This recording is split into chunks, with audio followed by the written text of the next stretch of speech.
Dear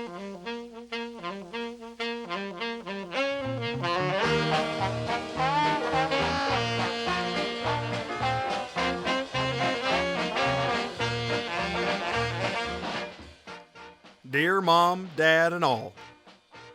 Not much, just a note to say I'm fit, fine, and going strong. I can say I have never had less and felt better in my life.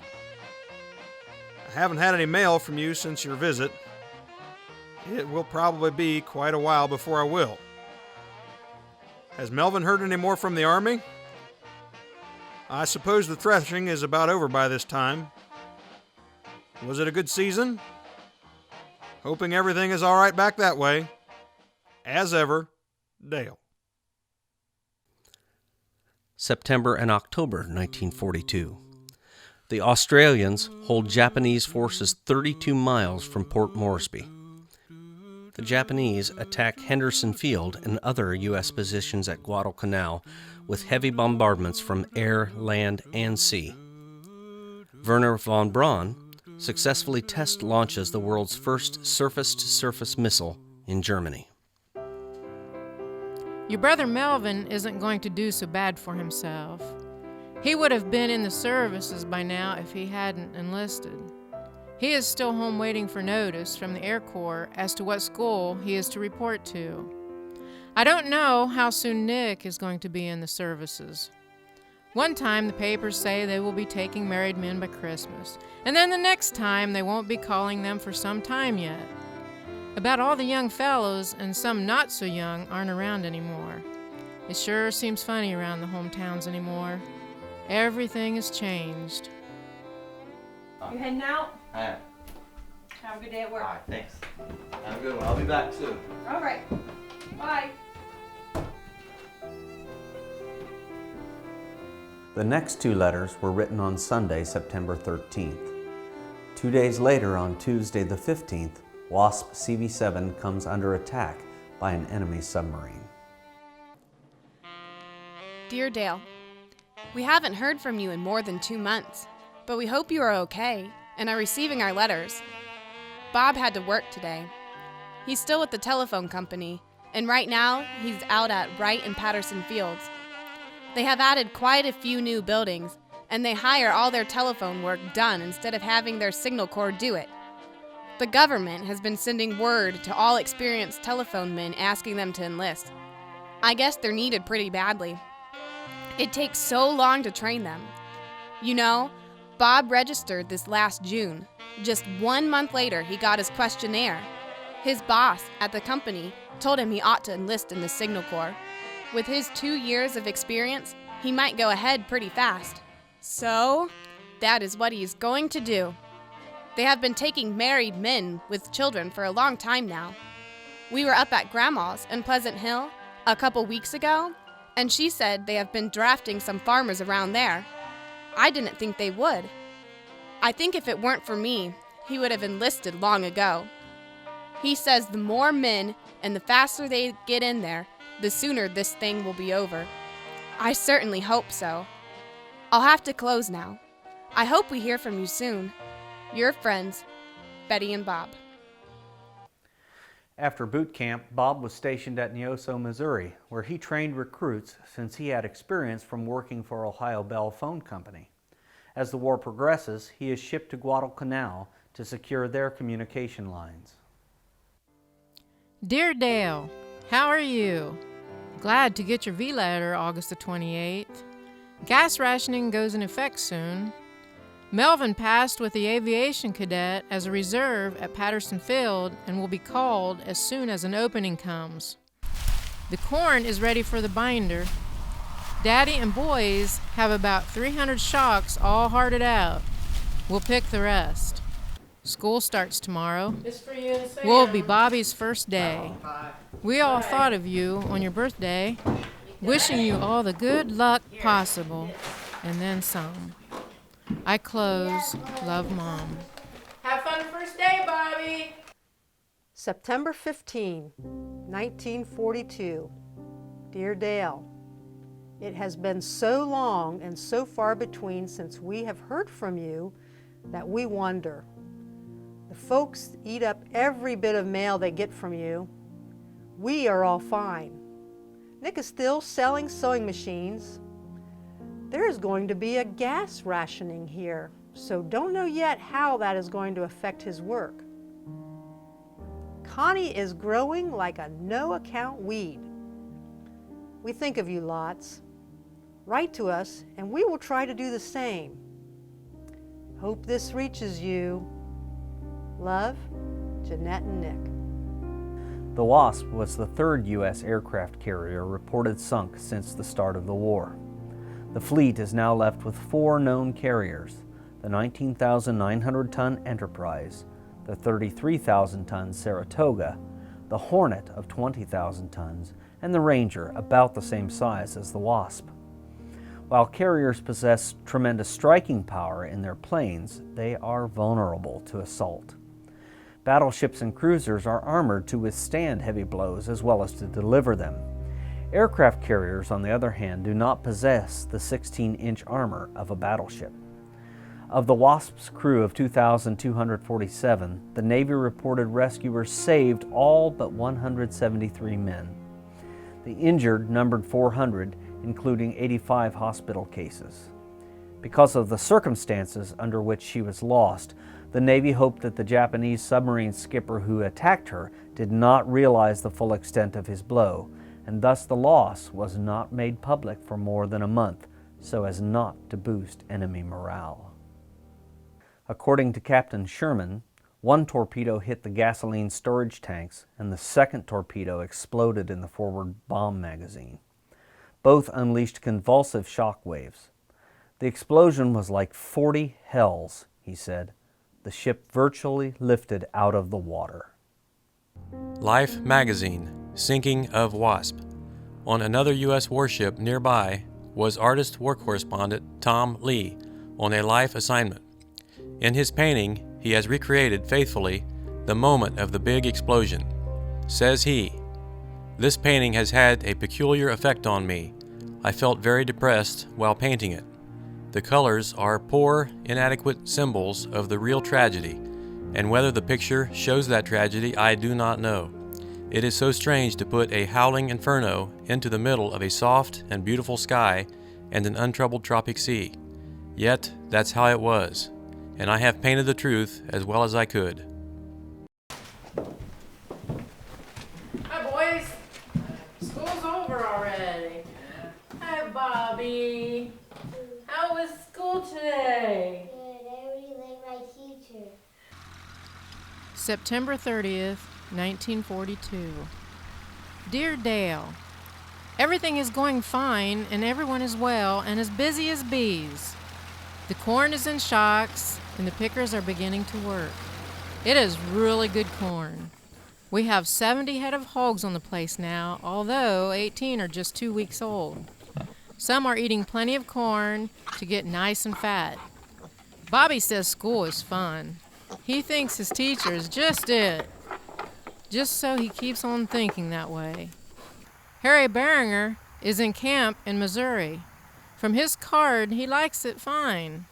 George is still home. Melvin is waiting for his call. Do you get my letters now? Write when you can. We are always glad to hear from you. As ever, Mom. When Bessie wrote this letter, she obviously was not aware that Dale's ship had been sunk.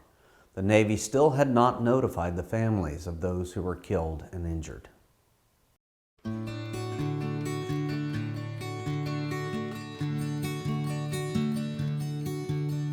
I never really reckoned the ship would die in seconds.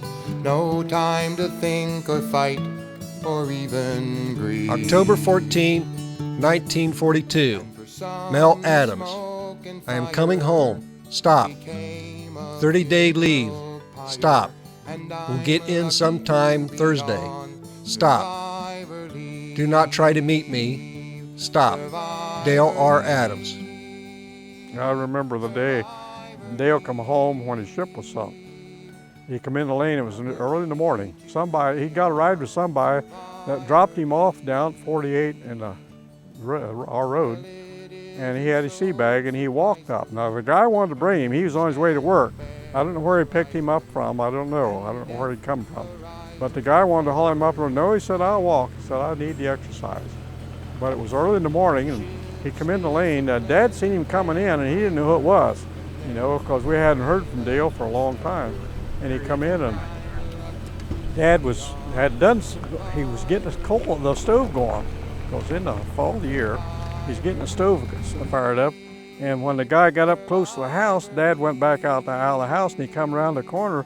Dale come around the corner of the house at the same time.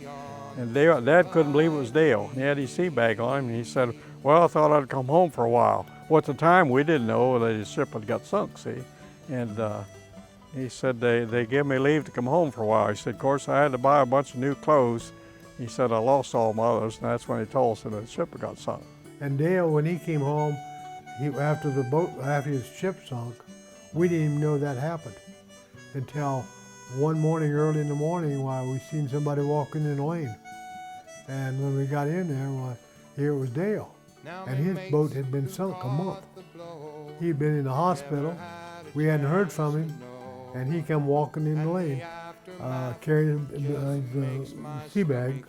And when he come in there, he said, I lost my ship. And he said, they sunk my ship out of me. And that's the first time we knew anything had happened. Never got no word from nobody that took place. I wonder if you interviewed Dale Adams for the newspaper. Sure. Up, Dale! Somebody's here to see ya!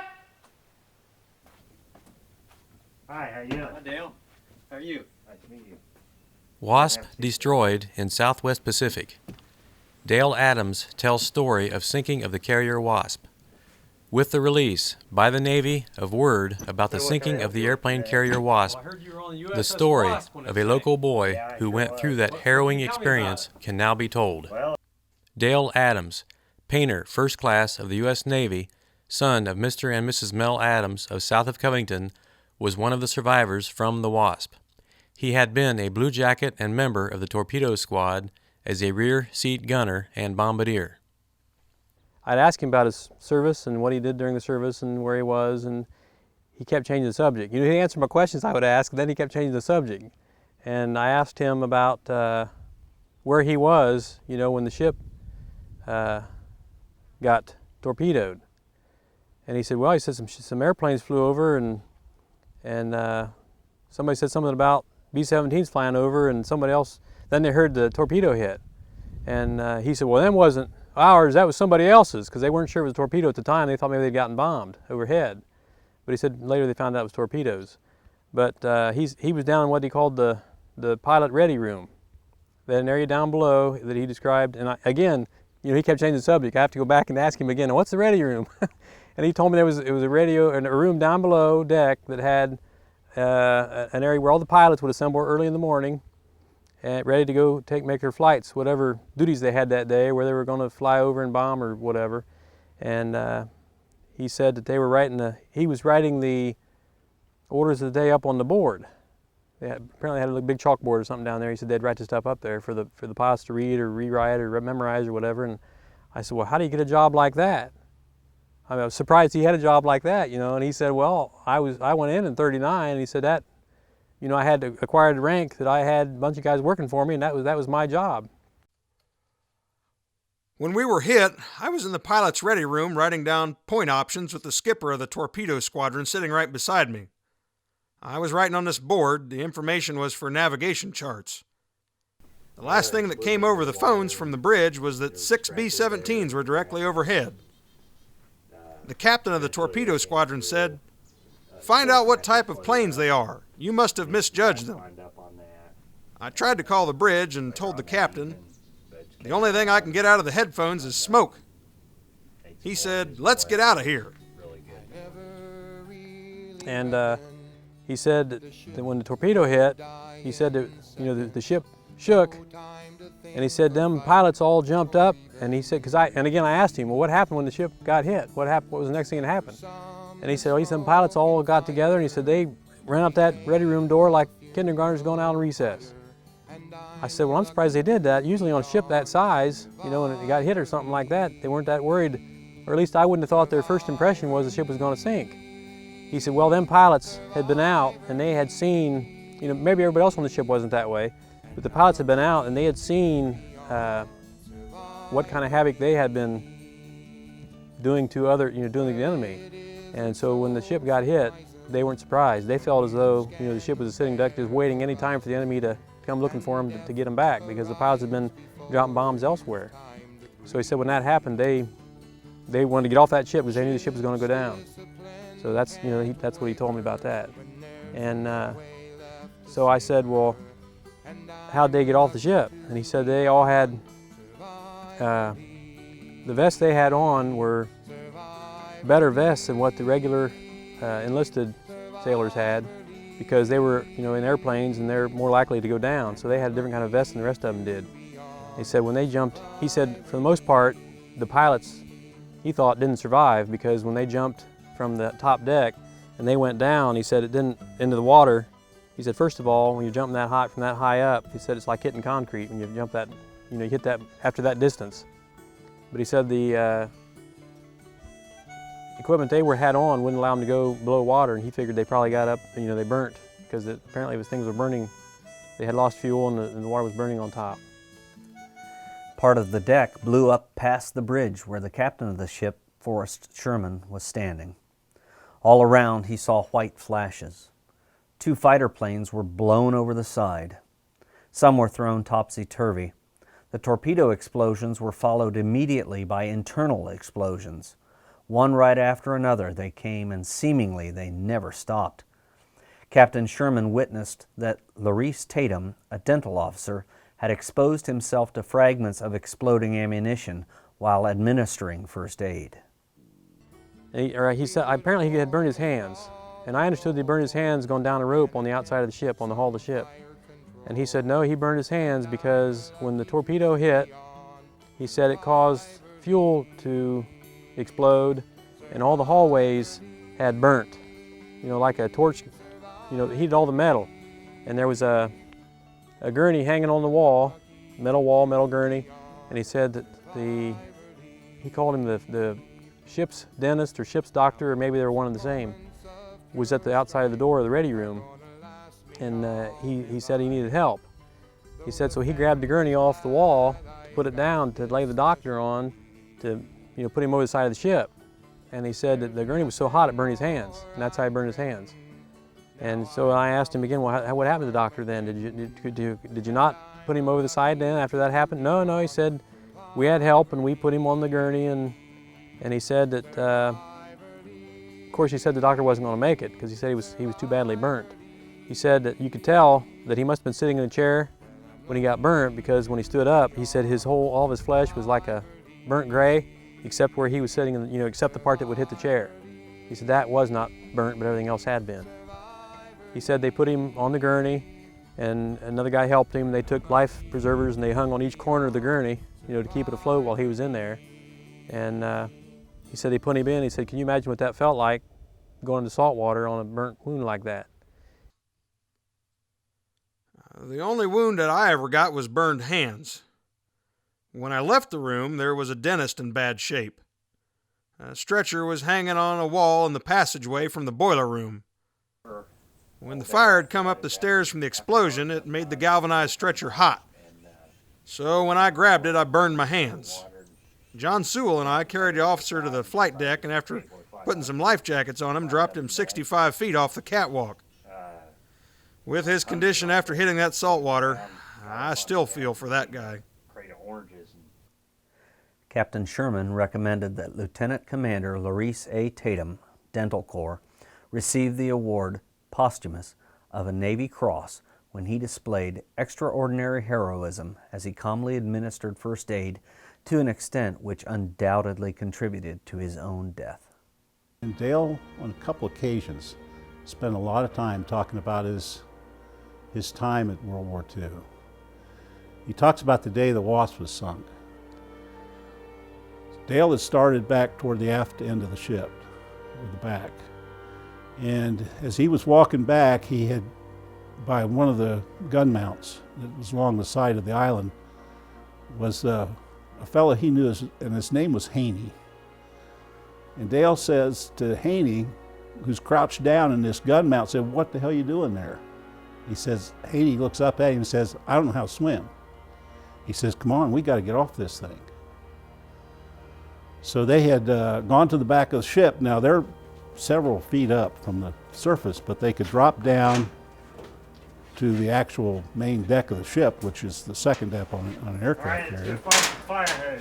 Dale had gotten a fire hose and strung it over the edge so that they could shinny down the fire hose onto this main deck. And him and Haney went down this fire hose and got down to the main deck.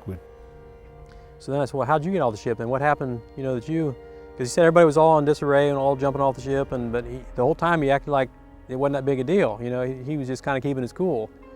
And he said, well, he went up to the top deck and went to the back of the ship. Yeah. He said on his way back, he found one of the guys was hiding up underneath one of the air vents, and his name was Haney. And he asked Haney, he says, "What are you doing down there?" And Haney said, well, he says, "This is it for me, Dale." He says, "I don't know how to swim." And Dale says, "If you come with me, Haney, I'll get you off the ship." So Haney went with him, and they went back to the back of the ship, and he said they climbed down to the poop deck.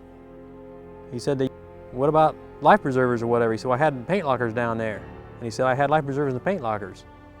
I said, "Well, where'd you get them?" He said, "Oh, guys that have shore leave, and they'd go into shore, and they had to wear them. They were required to wear them when they had shore leave." And he said they'd come back, and they got off shore leave, they were done, take the life preserver off and just pitch them. He said, "I'd go pick them up." He said, "I'd put them down there in that paint locker." I said, well, why, in a ship that size, why would you keep a life preserver like that? And he said, "Well, ships sink." I said, well, I didn't figure, again, an aircraft carrier that size, you wouldn't have to worry about it so much. He said, "No," he said, "we knew that it could happen." And he said, I got them life preservers and I put them down there because I might need them. So he got them out of the paint locker, gave one to Haney, and he put one on. And he says there was a lot of oil in the water, a lot of fire. And Haney jumped over, and he kind of went around one end of the ship. And he said, he told Haney, he said there was, I think he said 20-foot waves, and he said hitting the ship. And he told Haney, when you go down, to go in between the waves. He talked about the flame, the water being on fire. And he said that Haney went down in between the waves and he went out. Troy, Miami County survivor of aircraft carrier WASP, relate thrilling stories. Dale Adams, 23, an aviator on the ill-fated vessel, is a survivor of the WASP, now visiting his parents.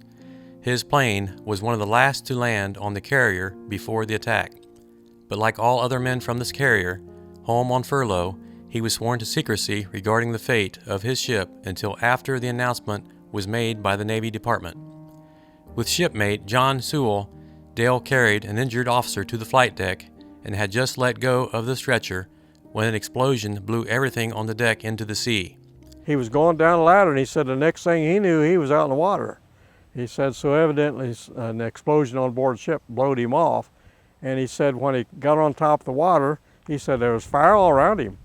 He said, but the guy that he was closest to was the guy that was on the flight deck that had flags that waved the planes in as they come in, which way the wings was. And this guy still had both them flags in his hand. He blowed him off at the same time. He still had both them flags, and he told Dale, he said, use this, he said, to keep that flames away from him, because the water was covered with oil, and that oil was burning. He said, wave that, and he said a lot of guys didn't have nothing. He said they'd dive down, swim as far as they could, and come up. Of course, the water, they'd try to do this, but he said their hair would catch on fire, and they'd go back on the water again right away to put it out. And he said he had this flag, and he kept using that and then swim to get away from the fire. And he said he finally got outside of it. He said he wasn't in the water just so terrible long, but he said it seemed like a long time. The nearby destroyers couldn't get close because of the continuing explosions shaking the WASP, and they knew they were in the midst of a pack of submarines gunning for them. These destroyers slowed now and then to shoot sharks that approached swimmers in the water. Just started swimming, away from the ship at an angle.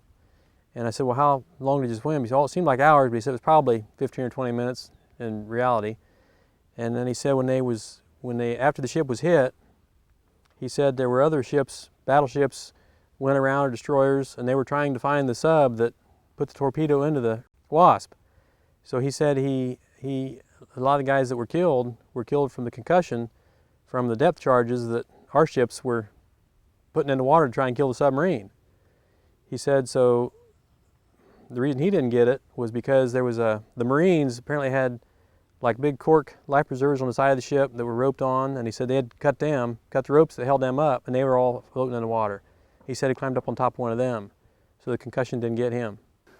Dale said he spent several hours in the water, got a hold of they had these cork flotation devices. Actually, it was a cylinder, I don't know how long they were, but they were something like 6 or 8 inches in round. They were bundled together, and they'd make some kind of flotation device, and he hung on to one of those, and then was later picked up by another ship. Dale and John came to the surface, unharmed, near one another, but surrounded by a flaming oil slick. Floating in the water near them were some signal flags, and with these, they were able to beat the flames from them. Finally, they bumped their heads on a floating straw mattress to which they climbed on for 6 hours until they were picked up just before dark by a destroyer. When questioned about his reaction to the danger, Dale said, "I found that you don't take much time to think. You just do the nearest thing that needs doing with no thought of personal danger." Adams states that he and every man he has talked to that were on the WASP are anxious to return to another carrier and go after the Japs. And then I know when he got in the water, he said the worst thing was the oil on top was on fire, and he said it would burn, and you had to dive under the water to keep from getting burnt. And then when a wave would go by, you'd come up and get a breath of air and then dive back down. And he said you had to work and work and work to finally get away from the ship.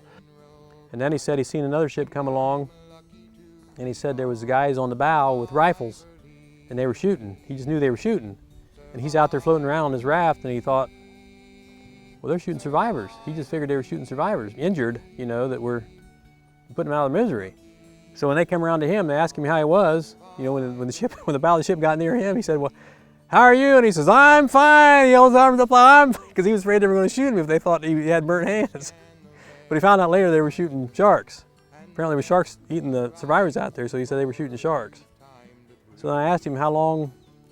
I think he said that all occurred early in the morning, because the pilots were in the radio room getting their orders when that happened, so it was like 7 o'clock in the morning or earlier than that. And then I asked him when he was picked up, and he talked like it was late that night, so he was out in the water all that time.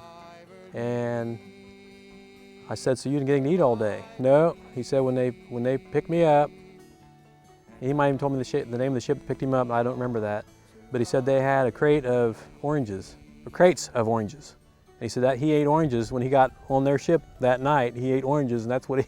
And he said then as the ship went by, he grabbed a hold of a cargo net and hoisted himself up. And I guess he had burns and stuff. His hair was completely singed off. He said it was months before his hair came back. And the Duncan transferred us over to the heavy cruiser Helena, which took us south to New Caledonia, where we caught a real old Dutch freighter. It took 2 weeks to get us to San Francisco. When I got back to the States, I went to San Diego, California to the hospital for a complete physical to see what the war had done to me. The doctor asked me, are you ready for shore duty? I replied, if you're going to give me shore duty, just send me home. By that time, there were a lot of wounded men that couldn't go back and fight. I felt that they were ready for shore duty. By saying those sort of things and having that kind of strategy, they knew you were there to fight and not just be another freeloader. Okay, well, all right. I think I have enough for the story. Thanks for your help. Yes, thank you.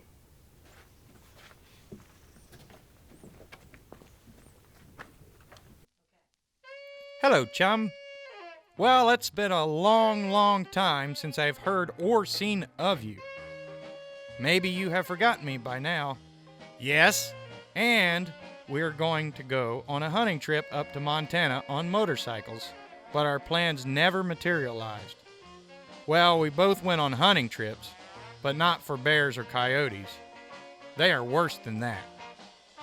Well, Dell, Mom said in her letter that you were home for 30 days, and I guessed then what had happened to your ship. Then the other night it came over the radio. If I hadn't known that you were home, I'd really felt bad about it, 'cause I knew you were on the WASP. Well, I'm sure glad you got off with your life. You know, they say you can't keep a good man down. Here's hoping you the best of luck, and we will meet and talk over boyhood days again back in good old Ohio soon. Your old friend, Therm.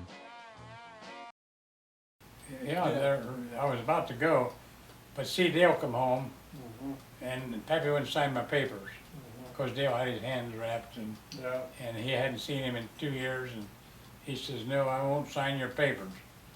And so the only thing for me to do was leave, and I did. I went to Pickway, stayed over there in a room.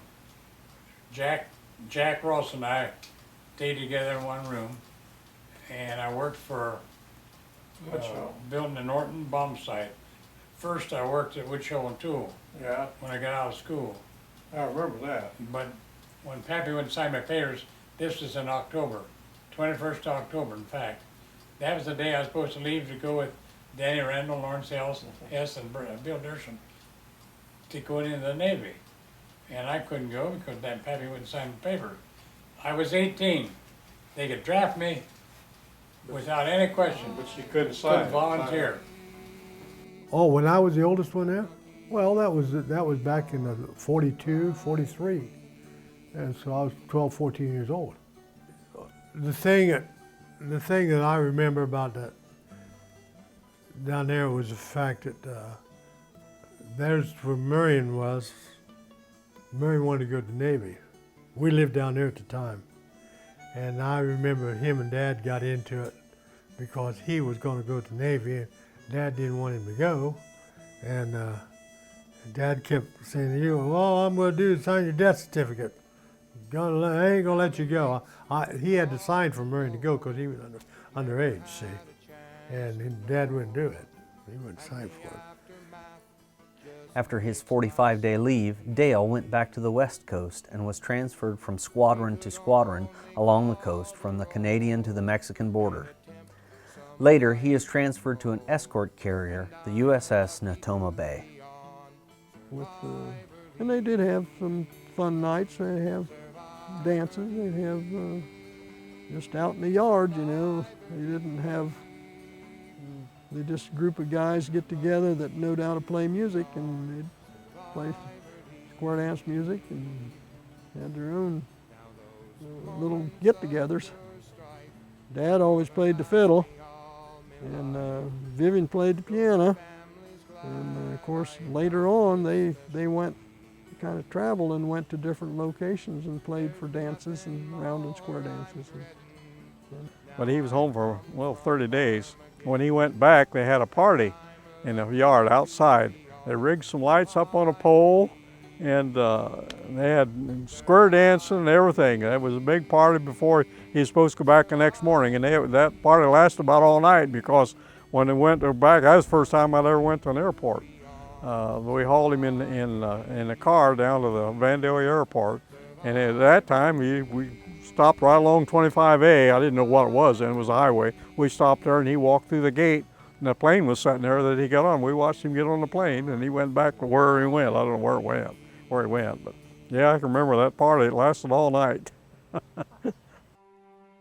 CASU 6, San Francisco, California. Dear Mom, Dad, and all. Probably you were expecting to hear from me sooner, but I've been riding these old rails or waiting to get on another train ever since leaving Piqua. I arrived today and got an address. I got the duty that I wanted. You probably remember me telling you, well, it came true. The Almeida Naval Air Station, shore duty for a while. I'm the only one here that's from the WASP. It's at the foot of the Golden Gate Bridge. On the other side is San Francisco and Oakland. It's just a new air station and it's really wonderful too. The CASU stands for Carrier Aircraft Service Unit. We fix wrecks that come in off the carriers. I will work with 9 other painters. I'm hoping they never run short of sailors or bombardiers at sea and I'll be here for good. Well, it's late and I'm tired, so I'm going to close. I had a swell trip. As ever, Dale. November and December 1942. Main Allied Task Force landings of 400,000 troops begin in North Africa at Oran, Algiers, and Casablanca. American shipyard workers set a record by building a 10,500-ton merchant Liberty ship in less than 5 days. Coffee rationing begins in the U.S. In the Second Battle of Guadalcanal, U.S. Navy wins in battleship versus battleship action. The world's first sustained nuclear chain reaction is achieved at the University of Chicago. And the United States Navy launches the USS New Jersey, one of a dozen warships launched on the first anniversary of Pearl Harbor. I've been getting all my back mail. It's finally catching up. Some of it is dated back as far as last December. I got a Christmas card that was dated 1941, and the envelopes are all marked up as though they'd been all the way around the world a couple of times. Huh. Oh yes, one of the little papers came today too, with news of February 16, 1942. I had pictures taken the 1st of December, but they won't be finished in time for Christmas. So I'm afraid you'll have to wait just a little for your Christmas from here. It seems frames are hard to get now, so I didn't have much choice. I think I'm going to like the new duty, for it will be on land. That will be better than being on a carrier that's at sea all the time. It seems that everybody who's along the West Coast is being shipped out somewhere. I think it all adds up to a big push soon. Well, I'd better close for now. As ever, Dale. And then he said when the 30 days was up, he had to go back. And he said, you know, he said, they wanted to put me in a ship again. He said, I didn't want to go back out in that water again. He said, I knew what happened out there. He said, so I didn't want to go out there. And he talked about having been AWOL for a while because he wasn't going to go on a ship. When he received his next orders to go on a ship somewhere, he wasn't going to go. He was interviewed by some different people as to why he didn't want to go. And I think what he finally said happened was they gave him shore duty at like an Air Force base, or a base, naval base, and he painted airplanes, learned to paint airplanes. Remember Marion signing up for the Navy 8 months earlier, just before graduating? He finally receives his orders, gets the needed permission from his father, and off he goes. Mel and Bessie now have 2 sons in the Navy, and soon a third, Melvin, will be called up to the Army Air Force. Great Lakes, Illinois. Hello! The Navy sure is tough. I'll say a soldier never has seen work till they have a taste of the Navy. I knew they kept things clean, but I never thought they carried it to the extreme. Everything is spotless. I have been sleeping in a hammock. Some nights I get sleep, and then some nights a person has all he wants to do to stay in one of the things. Some nights there's a lot of booming. It comes from boys falling out of their hammocks. So far I have been pretty lucky. I received a letter from Jeanette, and she said Melvin would have to be leaving before long. I didn't get to see him before I left. Maybe I won't see him till the war is over. Dale ought to be home on his furlough about the same time I'm home. It will be sometime in March. Write if you have time. A sailor, Marion. Well, to start out with, a boot camp training or the induction training that they give a soldier or a sailor, a Coast Guard, Marine, or whatever, is nothing more than a continuous brainwash. They get you to believe, shoot or be shot. You're there, you got to protect yourself. Here's a gun. Don't take any, shoot them. You got to shoot them first before they get you. And along with that came your rank or your rate. You had men under you. And the rule of the Navy or any military was you have to obey your senior. Well, I'm getting transferred to another CASU outfit. And then in 4 to 6 weeks, we'll probably be on our way to New Zealand to fix wrecked planes they have down there. They're drafting us to go. These CASU outfits will always be on the move because no one said anything about a draft until we almost got caught up in the work of the wrecked planes we have here. I got a letter from Dale that I was very pleased to get. He told me what he thought I should take up in the Navy. He also said he was on his way for New Zealand. That's down there close to the Solomons again. He told me to write and ask him if there was anything I wanted to know. I would sooner take advice from him than I would from anyone else. I hope he makes out all right on his voyage. When I was in boot camp, I didn't know what I was going to do in the Navy, but I wanted to do something that was constructive and would help myself. We started out with $21 a month. And of course our meals and clothes was furnished. We took amplitude tests, and the results of that was they told me I was going to be a radio operator. And I had gotten a letter, the first letter I got from Dale was he was trying to help me out to tell me what trade to get into, and he said anything in aviation would be fine, but he said don't get in radio. He said that'll drive you batty. He said I tried it and it didn't work. And I thought, I've got an opportunity. All I can do is take it and make of it what I can, because that if you didn't do that, you was going to be a deckhand. And you didn't want to be a deckhand. You wanted to do something constructive. Look here, boys. Look what the mailman just brought in. San Diego, California. It's from your brother, Dale. I guess you found everything I sent with the pictures. Oh, look. As for the silver dollars, you can divide them up. I think there is almost enough to go around for keepsakes. See which little bird can lose his first. Now, no fighting over the one that came off the Golden Gate Bridge.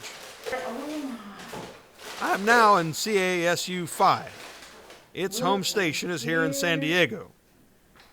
Here's what happened. We were about ready to leave the States, and the Navy has put out an order that no man with less than 6 months in the States after being shipwrecked shall go back to sea. And I won't have 6 months in the States until April. He believed in following the rules and regulations. He got his orders to go to San Diego. Everybody else in his barracks, whatever, got orders to go somewhere else. Follow my orders. He went to the barracks in San Diego. He was out there 6 weeks, had the whole barracks to himself. He's the only one there. He just kicked back and enjoyed. And finally somebody said, what are you doing? Following my orders till I get different orders. And they tried to, I was probably one of the court-martial deals, but he said, I followed my orders. My orders were to report at such and such. I'm here. And where everybody else at, don't know, don't care, but I followed my orders. And he said, I spent 6 weeks out of doing nothing. Shepherd Field, Wichita Falls, Texas. Hi, you people. All 5 of us that swore in at Patterson on the 22nd are together. Chow is good and lots of it. I feel sort of sorry for those that are limited back that way. They marched us today and worked the tail off us. The way the sergeant in charge of our barracks talked, they really work on you for the first 6 weeks. After that, you have pretty easy sliding. We get uniforms tomorrow and also shots. We will be classified as pilots, navigators, or bombardiers in about 3 weeks, and then get down to the book learning. This is the first large bunch of cadets that went through this camp. It's sort of a speed-up program. If you don't hear from me, think nothing of it because I haven't had time to write. Bye now, Melvin. January, February 1943. Churchill and Roosevelt meet in Casablanca to discuss war strategy. Canadian, Australian, New Zealand, and United States troops capture the southern part of New Guinea, protecting Australia from invasion by the Japanese. U.S. Army Air Force planes fly their first mission against Germany with over 60 B-17 and B-24 bombers attacking Wilhelmshaven. Shoe rationing begins in the U.S.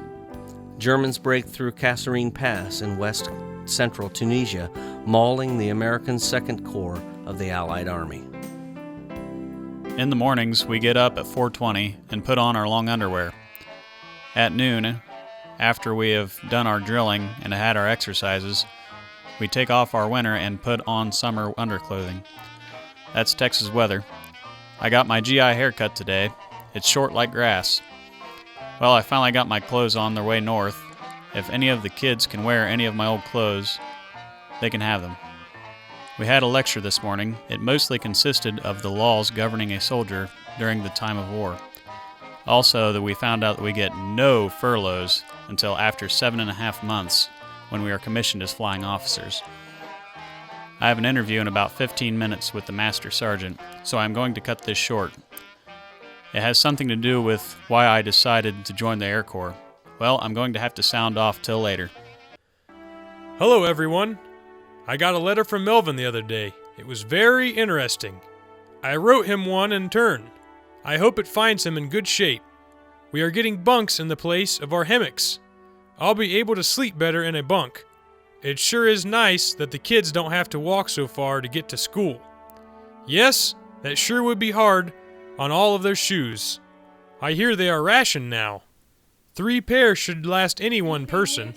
That many always did me. Yeah, I was able to get a new gas sticker today. So Nick got another gas sticker? That'll go a long way. I'll bet that made him happy.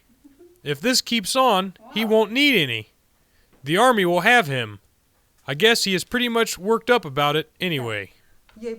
They taught us how to walk, and you would be surprised to know that the people from New York and these big cities couldn't go out and march for a half an hour. Their legs would hurt them, their feet would hurt them, and that sort of thing.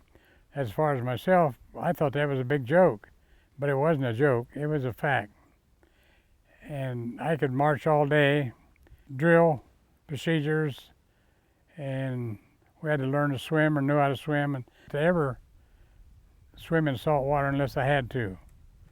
And I lucked out, I never had to. When we took amplitude tests in the Navy, about the middle of the boot camp training, they decided what I would be good for. Being a farm boy, I wasn't good for much anything, but they decided they would start me out all new and teach me the Morse code, how to type, theory, and the procedure of the radio works. Flash! I saw my first jackrabbit the other day. We were out on the drill field and we were in this circle, and a long-legged dog ran this jackrabbit straight through the circle. The jackrabbit was all ears and legs. About 4 jumps and he was through the circle and out again. Last couple days we've been having gas mask drills and preliminary rifle practice. 30 caliber bullets, 30-06, and an 8-round in-block clip. We're to go to the range and fire both the 30 caliber rifle and the 45 caliber Thompson submachine gun. A couple of fellows that sleep beside me are homesick. I keep kidding them along and I believe they're getting over it. It hasn't bothered me in the least. Melvin. The Sunflower, publication of University of Wichita. Airmen attend first classes on Thursday. Regular classes began today for the Army Air Force training students following an orientation program which was carried on during the first 3 days of this week. Classes for the training students will be conducted in the afternoons when most regular classes will be over. They will be grouped into 4 classifications: academic, physical, military, and aerial. University of Wichita, Wichita, Kansas. We shipped out from Shepherd, rode all day and got off the train and boarded buses. Went to the University of Wichita. There isn't any Army camps close to this university, and the people really treat us good. They feed us like kings. But they also have strict regulations here. Not many fellows goes to college and gets paid for it. It'll be a lot of work, but I believe it'll be worth it. The major told us this morning that we were to be here for 5 months, and then get 9 more months of flying instruction. The way it looks, the war will be over before I even see an airplane. Bye for now, Melvin. Well, my enlistment has been up 7 days already. Or rather, I've been riding for 7 days. If I were to ship over for 2 or 4 years, the best I could do would be a lump sum of $200 and 5 days leave. So I'm going DOW, duration of war, to get out as soon as the war is over. You see, when I enlisted, this is what I signed. 4 years, not to exceed 5 years, unless in actual combat. So if the war does go on until next March, that will take care of the 5. And then, when the war does end, they can't hold me for 6 months after. But if I should be outside the U.S. when the war is over, then until they get me back to the U.S., I will be paid time and a half. Hi, y'all. Well, how's things perking back that way? Haven't started to turn sod yet, have you? How's that alfalfa patch? I got a letter from Dale yesterday. He's a draftee now, so he says. Myself, I never felt better in my life. Right now, I don't have a worry in the world. I got $85 in my pocket. Things are still moving along at a fast pace out here.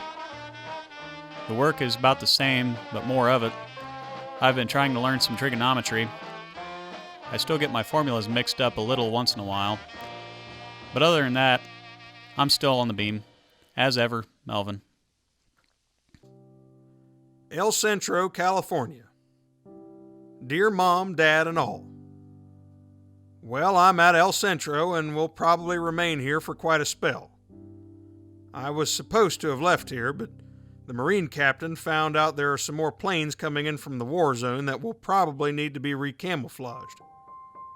So he called CASU 5 in San Diego and asked to keep me a while longer and got an okay. How has everything been going in Ohio? Getting about ready to start planning again, I suppose. I wonder how much longer the war is going to last. What do the people back there seem to think about it by now? I must close and get a line off to Marion and Melvin. As ever, Dale.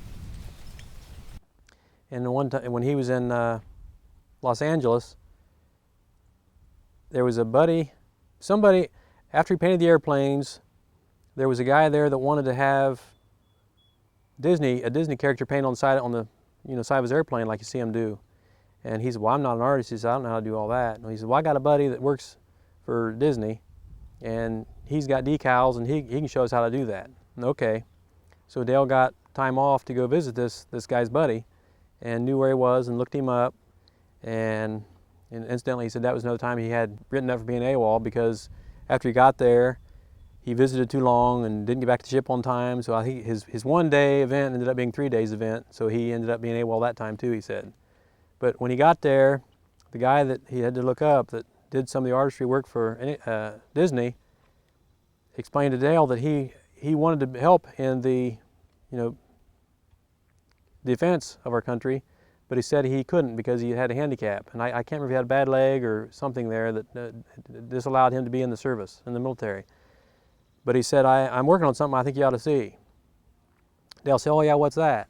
So he took him into a room where they had a lens you'd look through, much like a pilot would. That was, and this is from, as I heard it from Dale, and he heard it from him, so I don't know how accurate everything could be, but he said he looked through this lens, and there was like a glass box that had an airplane in it.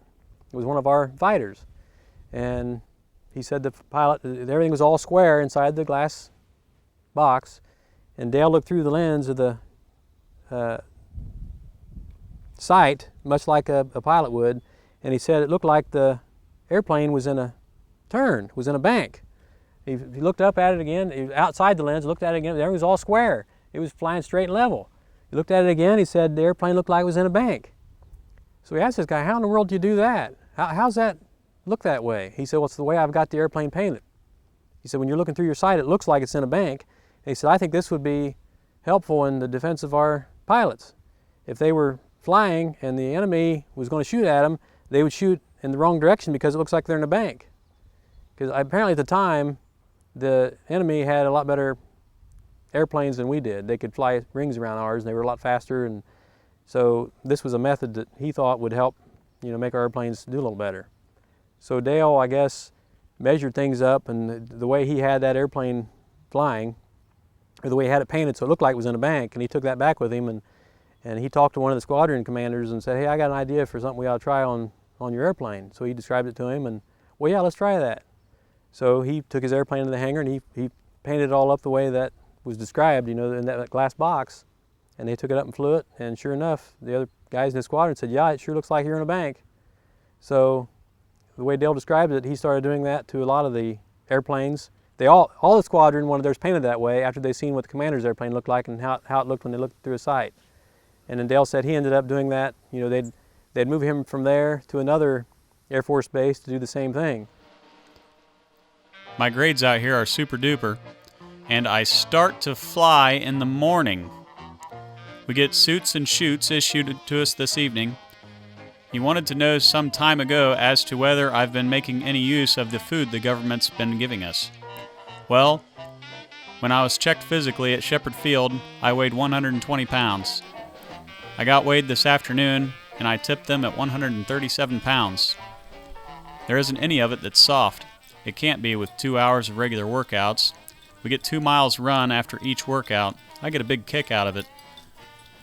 I think that sailor brother of mine at Great Lakes should have joined the Army Air Corps. Each person to his own ideas, though. Bye for now, Melvin. P.S. I'm having $6.25 taken out each month's pay for bonds. March and April 1943. A bomb smuggled aboard Hitler's plane by senior German army officers in an assassination attempt fails to explode. Meat, fat, cheese, canned goods, gasoline, rubber, and many other items are now rationed in the U.S. Admiral Yamamoto, the chief architect of the Japanese naval strategy, is killed when his aircraft is shot down by American P-38s operating from Henderson Field, the airfield recently captured by American forces in the Guadalcanal campaign. San Diego, California. Where are they sending Marion for radio schooling? I'm afraid he will hate the Navy now, but maybe he will like radio better than I did. What little radio I got, or rather had to take, those dots and dashes like it drove me crazy. Well, I'm back in San Diego, but I'd probably be going back to El Centro about the 15th of the month. That's about when they expect those planes in from the war zone. The painters here were behind, so they had me come and help out until those planes got in. I sure hate this San Diego. It is so crowded. There seems to be about 50,000 sailors and 1 trillion Marines around here. Well, maybe not that many, but there's too many, all right. The way they've been shipping planes out of here, something is going to happen pretty soon, or they will have the ocean covered out there somewhere. And he had a very good dislike for, I'm trying to think of the name of the movie company. Warner? Is it Warner Movies? Warner. They would come in and want a bunch of airplanes painted up for a movie they were doing. And my dad would have to paint like 20 planes and then paint them right back again so they'd be ready to fly for the Navy. And he said that got kind of hairy in getting the planes painted, the color that they wanted them for some reason they wanted them for the production movie they were doing, and then hurry up and get them painted back like within a day or so they'd be ready to fly in the air for the naval maneuvers they were doing.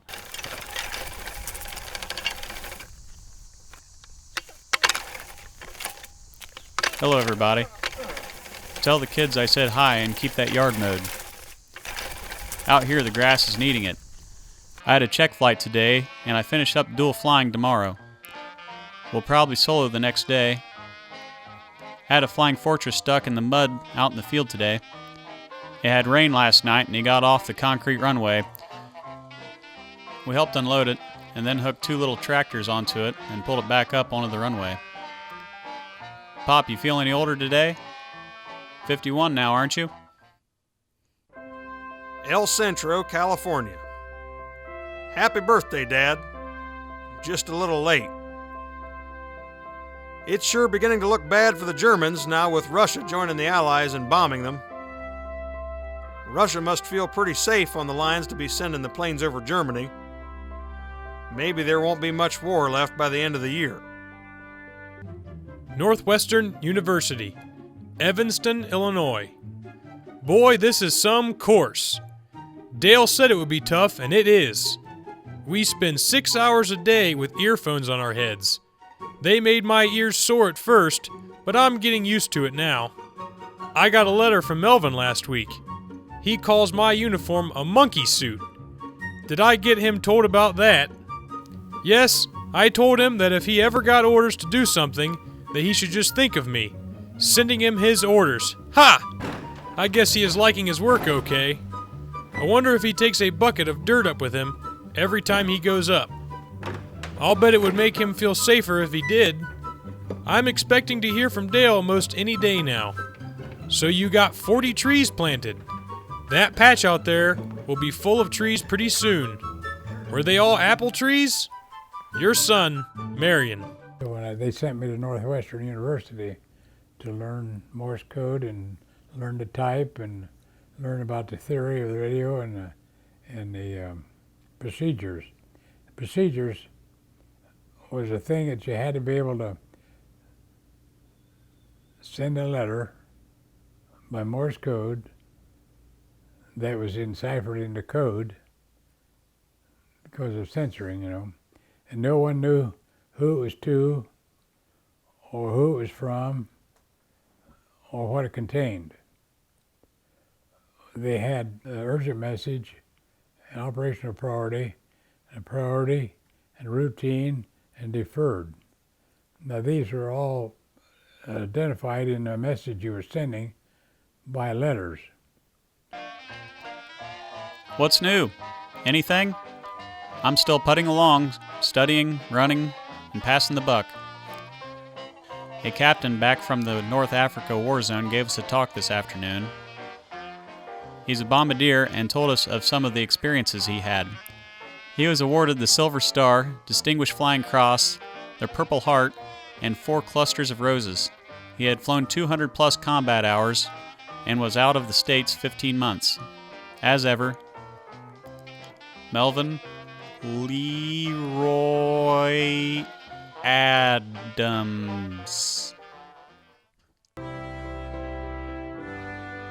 So you can't find El Centro on the map? Well, look down there about 18 miles from the Mexican border and about 59 miles west of Yuma, Arizona. From the word the skipper gave the other day, we'll have to put up with this dry heat about 1 more month. Tomorrow I have the day off. I may go to Mexico if I can find 6 or 8 other fellows who wants to go. I won't go with anything less than 6. We go down to see the bullfights. They always kill the bull and the Mexicans seem like wild people over it. I've not been doing much painting anymore. San Antonio, Texas. Hi everybody. How are you all doing? I still don't know whether I'm coming or going. Yesterday I took a mental test that lasted 7 hours. Today's lasted 5 hours. Tomorrow's the big one. Physical. It's the only one that has me bothered. I'm afraid of my eyes. They'll wash a guy out so quick it isn't funny. Has any corn been planted back that way yet? I saw some from the train that was almost too big to plow down this way. How's the hogs doing? I was doing some farming myself today. I disked the drill field this afternoon to loosen up some of the stones so the rest of the squadron could pick them up. It will be a week yet before I'll know how I'm classified. They are pretty strict here on the information that is sent out. I can't say much, so you'll have to write what goes on back that way. Have you heard from Dale lately? I haven't. As ever, Melvin. Dear Mom, Dad, and all, in your letter you said something about it getting tougher in North Africa. That's not the dope we get out here. We heard the practice job was over and they're about ready to start battling. And the Japs are beginning to feel there's a dose of poison headed their way. The weather has been much better here the past week. Not so hot, but still no rain. The carrier we are to board is one of Kaiser's 540-footers. We call them the 2 torpedo ships. One through it and the next over it. Of course, it's not quite that bad, but we like to kid the shipbuilders. Well, I suppose all the corn is planted, or should be. It's about time for the carp to bite, too. As ever, Dale. Today was over 7 hours of tests. I did the best I could, so that will have to do. This included the eye check. My eyes were 20/31 correctable to 20/10. I was eliminated as a pilot and bombardier at the final check station. Emerson Branson was here the same time I was, and he classified as a navigator. Good to see him again. My last try was a letter to the faculty board. That night, I and Branson wrote up the letter. I tried everything to get reclassified, but no avail. Like Bob Hart, Emerson E. Branson was Melvin's classmate. He joined the Army Air Force at Patterson Field in Dayton, Ohio, the same day as Melvin. He will eventually be assigned to the 551st Bomb Squadron H as a second lieutenant conducting bomber sorties over Europe. Everything is going okay with me. We are still using the same earphones and sending code. My grades are still up. I hope to keep them up. School is getting tougher as it goes. This code is something you either get or you don't. I believe I could get it better if I could learn to type faster. In order to make a rating, I have to type 40 words a minute and read 22 in code. I'm only typing 30 words now. I'm able to take 13 words in code per minute. I'll keep going. Maybe it will come to me in time. Tell Sam to get that tractor train to stop when he says, "Whoa!" Say, when you write to Melvin again, tell him he had better write to me or else. He has probably been busy too. Tony, Manny, get up! Your son, Marion. Gather around, everyone. This isn't good news. I'm GDO'd. That means I can't fly. When I was told this, I knew I was grounded because my only other chance for an air crewman was navigator. I knew I didn't know enough mathematics for it. I'm telling you, I know what a sad feeling it is. I go back to Shepherd Field in a few days and start into something else. I haven't decided just what. Perhaps the Army will for me. It was just a tough break and nothing can be done about it. Don't worry. I'll make out okay. Keep things on the beam back that way. As ever, Melvin. P.S. I'm going to try again in 6 months. Hello, folks. Today was test day. What a day. I made good today. This sure gets on a person's nerves to listen to code all day. Then go to bed and dream it. It's enough to drive a person crazy. It does us all good to get out on liberty and forget about most of this. I'm sure sorry to hear about Melvin. He had his heart set on being a pilot, but I guess a person never knows what will keep him from doing what he wants to do. I know just how Melvin felt when they grounded him. I felt the same way when they told me I was to go to radio school. I never thought I would get it as well as I am. I heard from Dale last week. He told me to stick to the boats and planes and to stay away from the U-boats. He also told me to go east if I had anything to say about it. So I guess that is the way it will be. Shepherd Field, Wichita Falls, Texas. Hello, folks. Well, I'm back in the basic training dump again.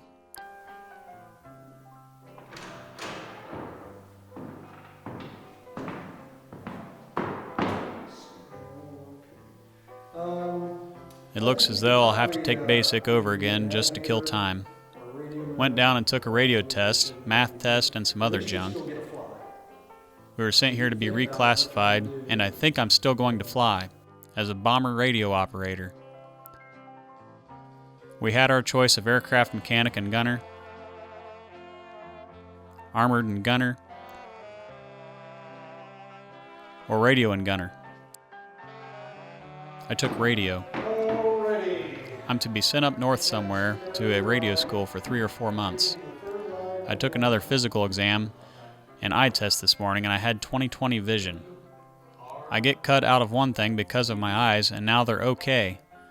It don't check out. I may get sent up to Illinois for radio. That's where most of the schools are. Time will tell. Any place is better than this place. Is Marion still in Northwestern? I don't feel licked and intend to take every advantage of a chance for advancement I get. Reckon I'd better sign off. As ever, Melvin. Ode Mesa, California. I was glad to get your letter today and to know the farming isn't behind. We moved last Friday from the desert to the mountains. It's just a little place. Our landing field is on a little flat place on top of a 4,000-foot mountain. The name of it is Ode Mesa, 16 miles southeast of San Diego. The Mexican border runs along one side of the landing field. We think maybe we'll be here about 6 weeks. I got a letter from Therm Furnas yesterday. They were in port somewhere here along the west coast. According to our radio tonight, the Japs are making some big gains in China. I wonder if they really think they're going to keep what they're taking. He was at Tijuana on guard duty at the border between them and Mexico.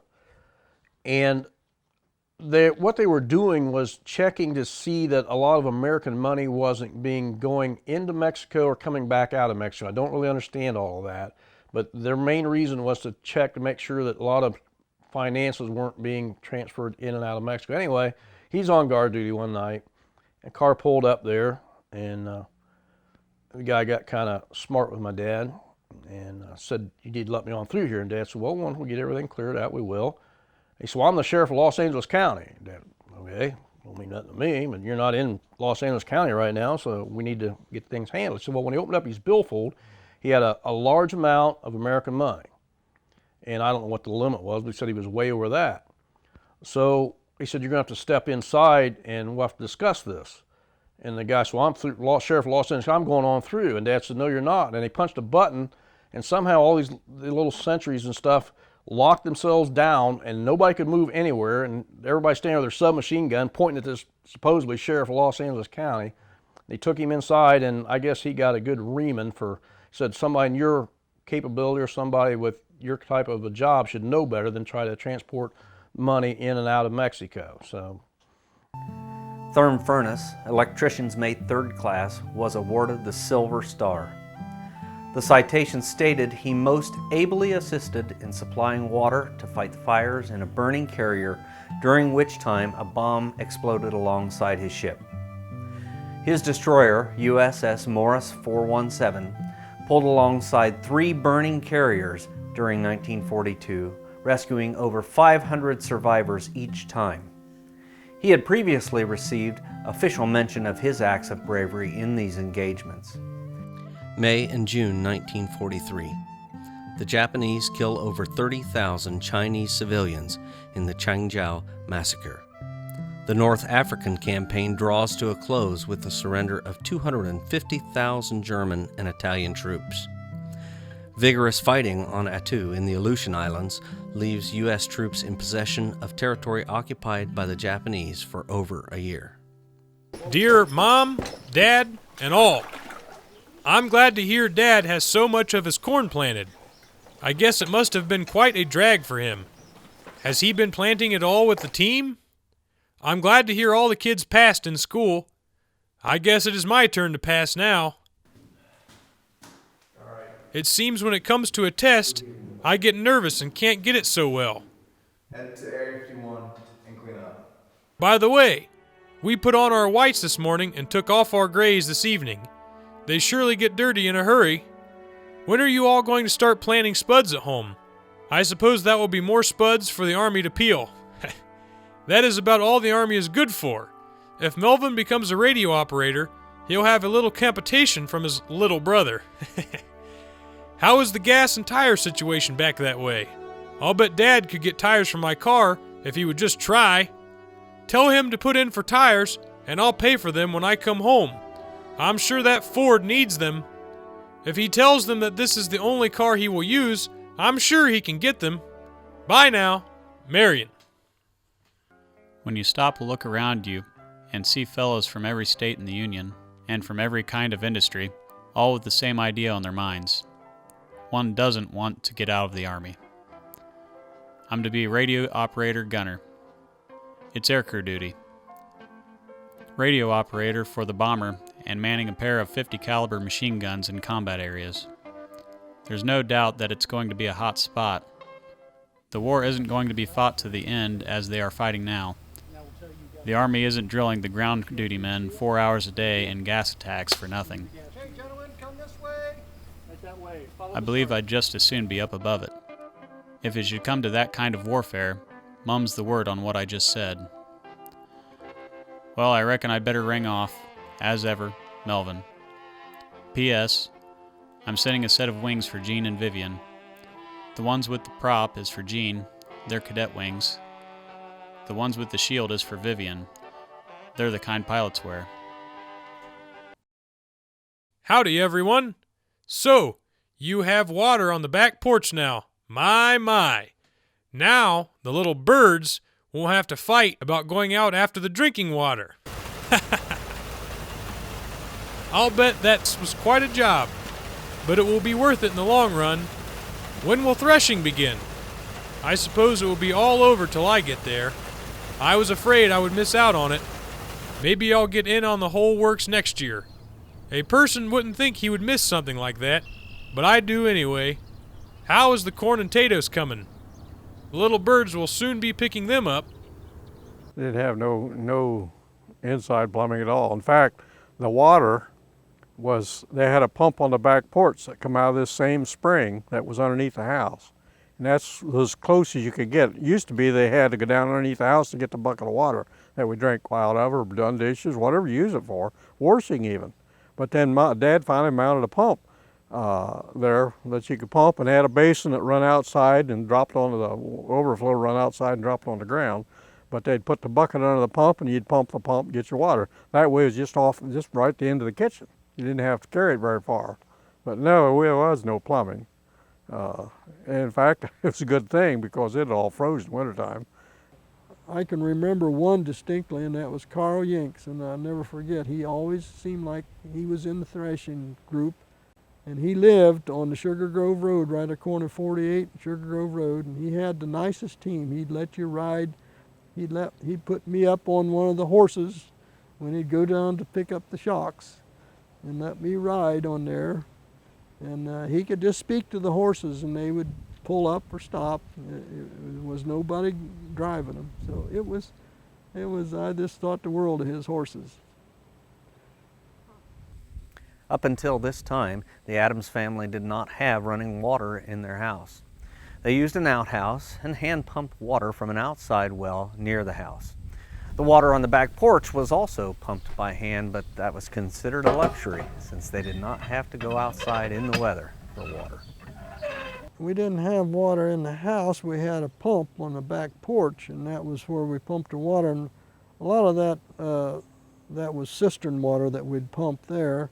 And the well was outside the house, and we had to pump and carry water. And wanted hot water, we heated it on the stove. And when we get water hot or whatever, then she would use it for cooking purposes, or we use it for baths. We didn't have water in the house, so you'd heat the water and pour it in a tub. And we just had a big tub that we took our baths in.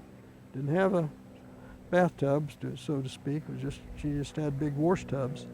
Wash tubs like she used when she washed clothes, and rinsed them out in the tubs.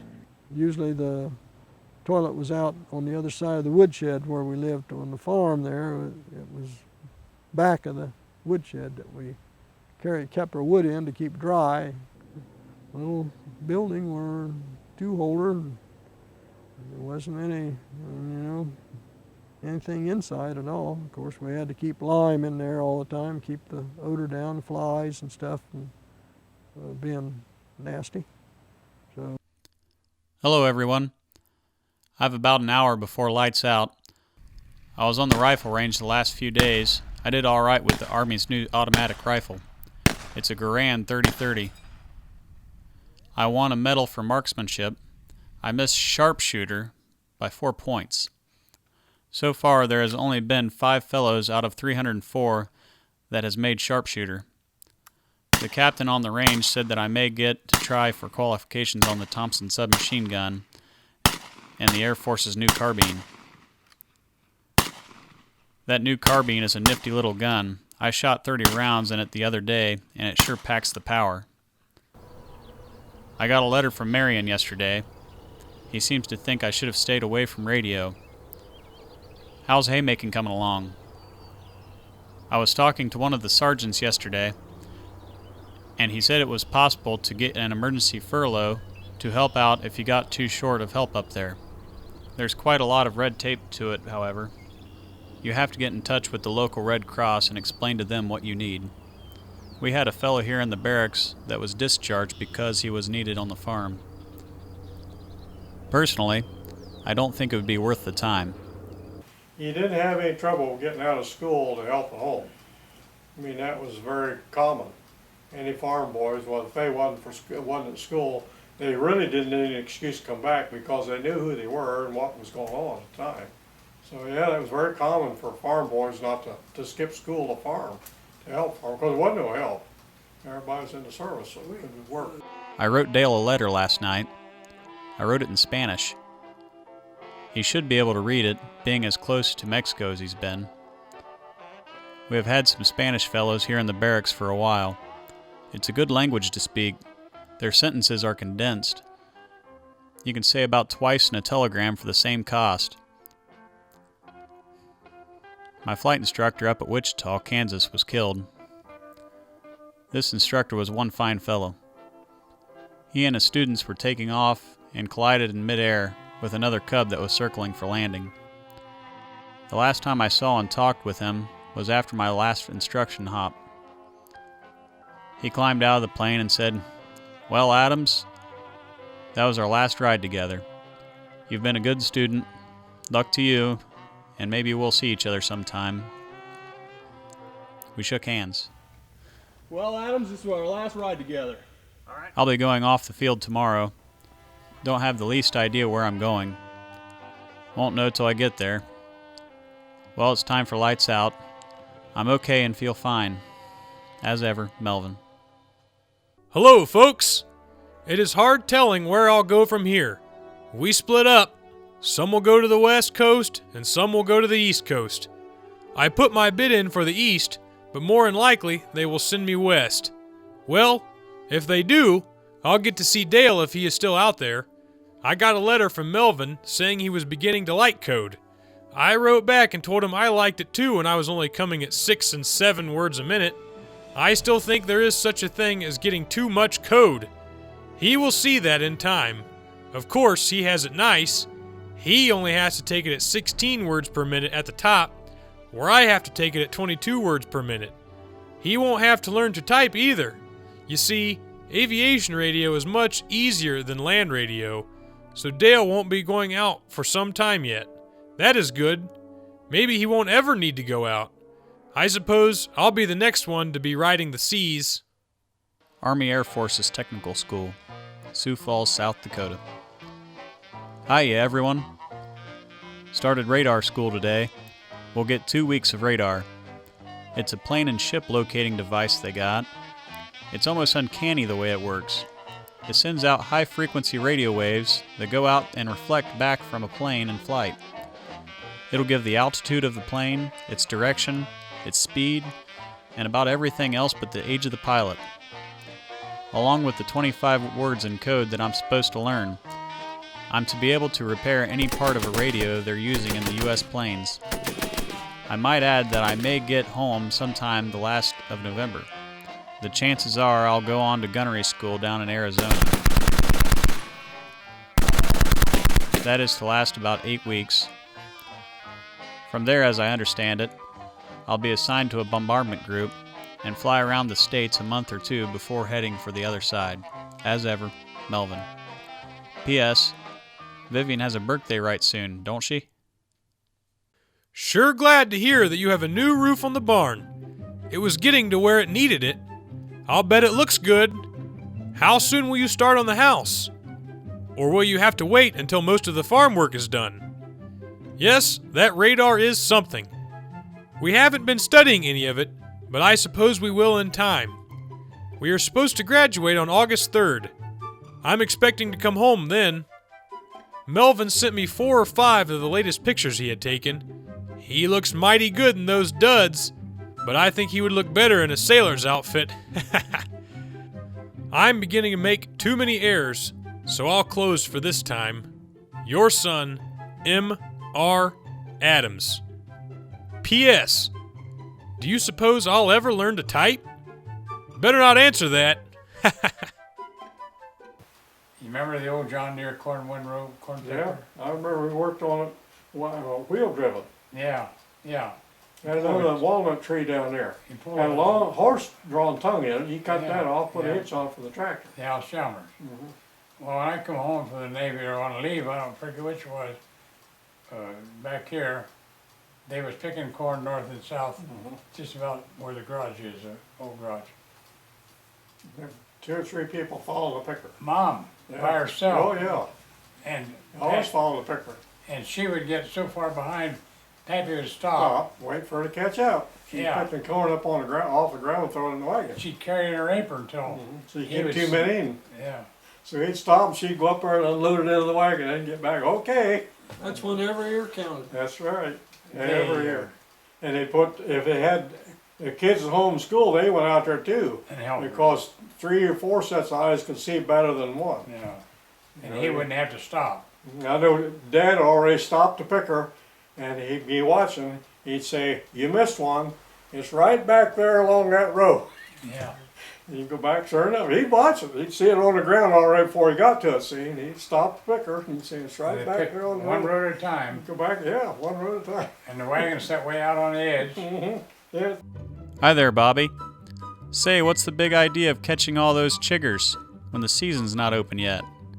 And another thing, you can't expect to have any berries for pies when you eat them all on the way to the house.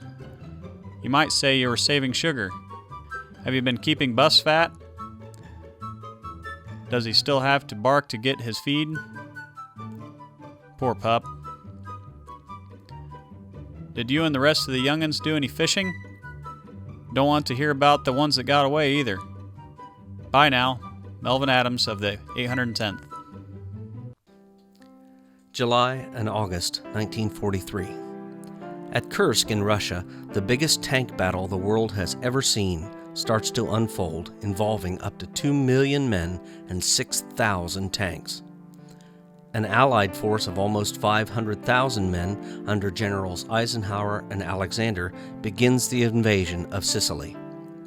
Having been ousted from power in a political coup, Italian dictator Mussolini is arrested by authorities and the fascist party dissolves.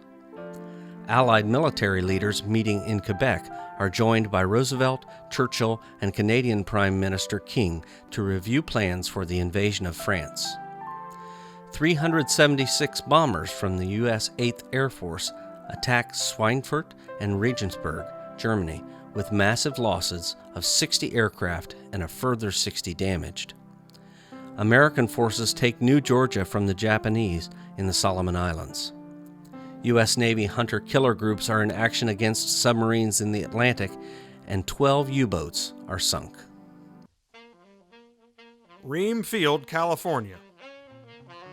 Dear Mom, Dad, and all. No, I don't believe we have chiggers out here, but have the sand fleas to take their place.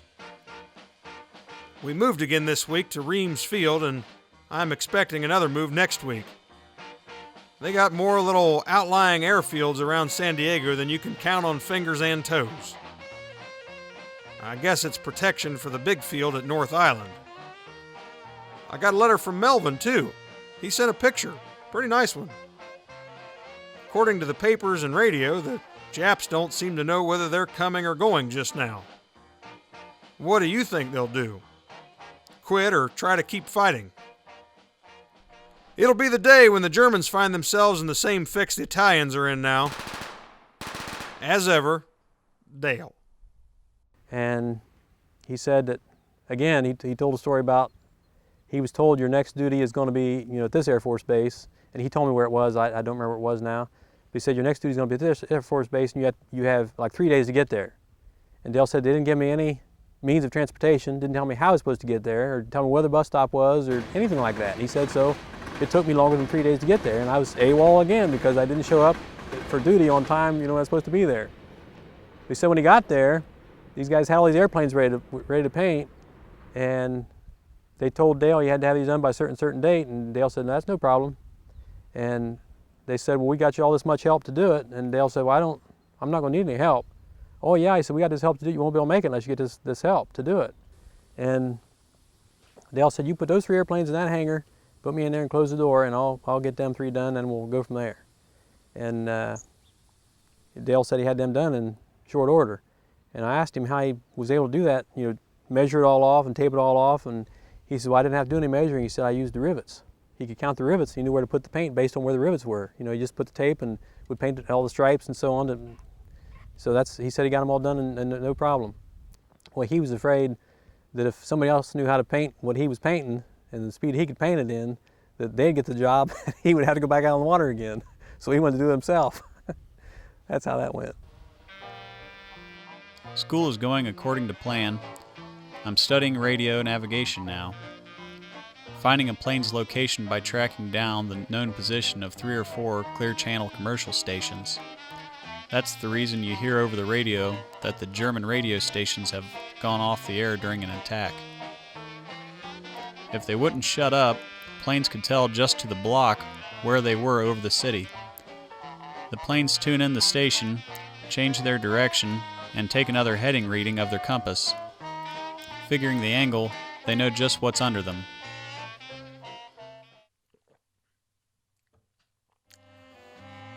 Auxiliary Naval Air Station, Ode Mesa, California. We moved again back to where we were once before. The squadron is going to sea much sooner than had been expected, but they got orders to streamline the squadron and take just as few men as they can. So there is some transferring to be done.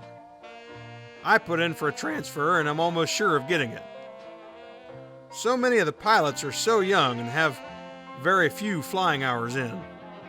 I'm sure I don't care to put to sea with a lash up like this. I told them this when I put in the transfer. They must have thought I was kidding because some of them laughed when I said it. Skipper knew what I was talking about. He's been out before too. The latest news is that the war is going to be over in Europe next month. Don't you believe it? I got the news the other day about 7 men I used to fly with. They had gone back out to New Guinea with another squadron and were killed out there in June. After hearing that, something told me I should take out more insurance for the duration. For one never knows just how soon he may find himself back out there where you can't buy such a thing, and the play being pretty rough. But these women, when you get into the service and they get a $10,000 insurance thing, a lot of them wants to marry you because the war was on, and they would get to be beneficiaries. I could have been married 3 times before I went in the service or while I was in the service. But I said no, because of the insurance. My folks raised me. If something happened to me, they were going to be my beneficiary, not a new wife that had nothing to do with me, I see I've gotten behind on my writing again. I can't say I have any excuse that I could use. I received 2 cakes for my birthday and got quite a few cards. Other than for these, the 17th was just like every other day. I thought I'd get out of a road run the other day by eating some roasted ears at Chow. I got fooled. I didn't get sick and had to go anyway. Why can't you run today? Stomach hurts. What do you mean your stomach hurts? Just ate something bad. I don't want to hear it. The guys in Africa aren't doing that. Let's go. I'm running with you. Let's go. Come on, soldier, move it. Move it, move it, move it. I think the Army will cure anything. All right, soldier, now wait a minute. You said you couldn't run. You've done real well running. Move it. Come on, let's go. If I can run, you can run. Who said the heat had anything to do with this? Let's go, let's go. Move it, move it. Let me remind you that Dale is now 25 years old. Melvin just turned 22, and Marion is now 20. And in case you haven't noticed, There are no longer any letters from home. What Dale was saving while on the WASP went down with the ship when it sunk. Somehow his system of saving letters was interrupted while he was being moved around in California. Once he's transferred to the Natoma Bay, he will manage to keep a few letters. Marion says he threw away his letters immediately after answering them, and no letters were found within Melvin's possessions. Well, it made you feel like he was home yet when you get these letters, because somebody was telling, especially from home. And for Dale and Melvin, knew they were in the same predicament I was in. They couldn't tell where they were or what was going on. And it was hard to write a letter. You just didn't know what to say. And I answered every letter that I ever got, but I disposed of it as soon as I answered it. I'd do it up in Radio Shack.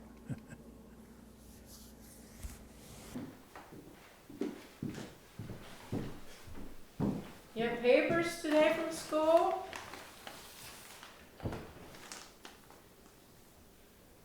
Bobby Adams. Hi, Bobby.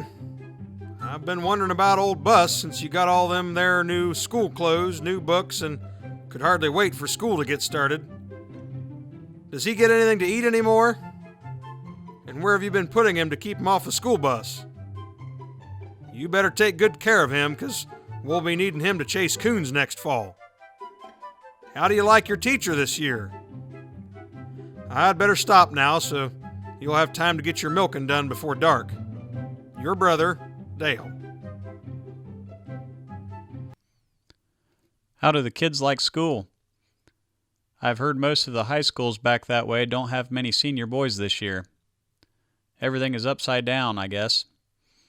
Upland game season opens out here the 25th. Lots and lots of pheasants. The limit is 9 a day, and you can shoot hens too. That may get me in a bad habit. We men in uniform that's stationed in this state can get residence license for $1.25. The only thing is we can't figure out what we are going to use for shells. I can get about 3 boxes from a fellow that thinks he's going to ship out before the 25th. I'm not hoping he won't get to hunt any, but I'm hoping he gets shipped out. School is coming along fine. We are working with the command sets. They're the ones that are used in planes, short-ranged. They are used from plane to plane, plane to ground, or between the fellows in the same plane. They have quite a system of relays. In code, we are working on tactical procedure. That has to do with pro signs, call signs, and flight codes.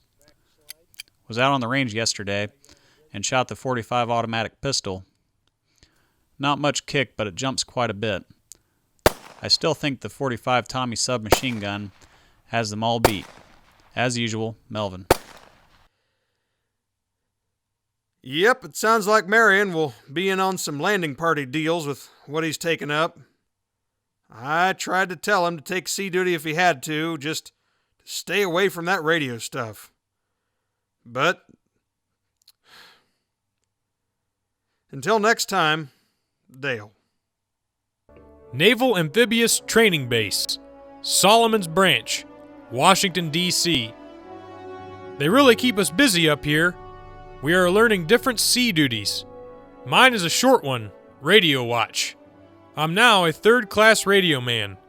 I heard from Dale the other day. He said he doesn't know anything at all about my kind of Navy.